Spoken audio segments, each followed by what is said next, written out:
Salut à tous, c'est Cyclisme 2015 et bienvenue dans cette nouvelle vidéo. Aujourd'hui, on s'attaque à un nouveau cyclostar et on s'attaque à Tony Martin. Bon bien voilà, on s'attaque à Tony Martin qui est un coureur cycliste allemand né le 23 avril 1985. Alors pourquoi Tony Martin? Tout simplement parce que vous me l'aviez demandé, surtout Silver, donc dédicace à toi.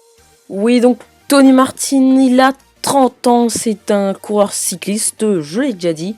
Et donc sa spécialité c'est quoi? Comme vous le savez sûrement, le contre-la-montre.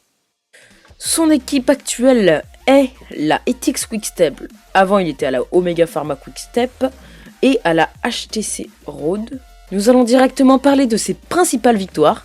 En 2011, 2012 et 2013, il a été champion du monde de contre-la-montre avant de se faire détrôner par Bradley Wiggins.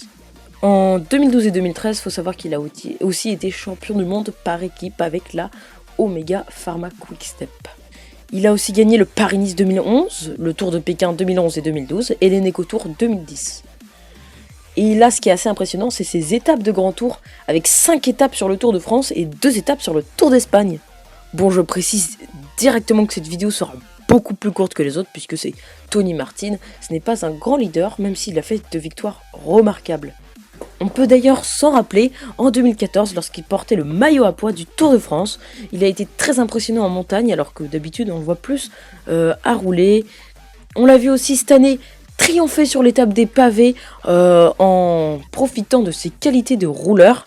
Il a pris le maillot jaune cette étape-là, je crois bien, pour tomber le lendemain malheureusement.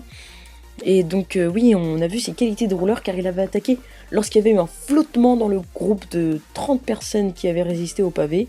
Il a attaqué, il a su remporter. On peut aussi préciser qu'en 2010, 2012, 2013, 2014 et 2015, il a été champion d'Allemagne de contre-la-montre. On peut aussi montrer par exemple des belles places d'honneur, par exemple 4e sur le Tour de Suisse qui est maintenant le Tour d'Helvétie. Ou des performances comme ça qui sont très impressionnantes. On va passer à ce que je pense de ce coureur. Alors ce que je pense de coureur, c'est ce que je pense que c'est un excellent coureur, un excellent rouleur, et qu'il a totalement la place dans les cyclostars. C'est le rouleur, je pense, le plus connu avec Fabian Cancellara et Tom Dumoulin. Oui, je pense qu'on peut le dire. Enfin, si ce n'est le plus connu, ce sont les 3 meilleurs d'après moi. En tout cas, j'aime bien ce coureur et je trouve qu'il est vraiment très impressionnant et très fort. Bon et ben voilà les gens, c'est déjà la fin de cette vidéo. C'était un cyclostar plus court que d'habitude. Je me suis attaqué à un coureur qui n'a pas le profil d'un coureur de grand tour, mais qui arrive à remporter de belles étapes dessus et qui, dans sa discipline, le contre-la-montre, gagne à peu près tout ce qui existe.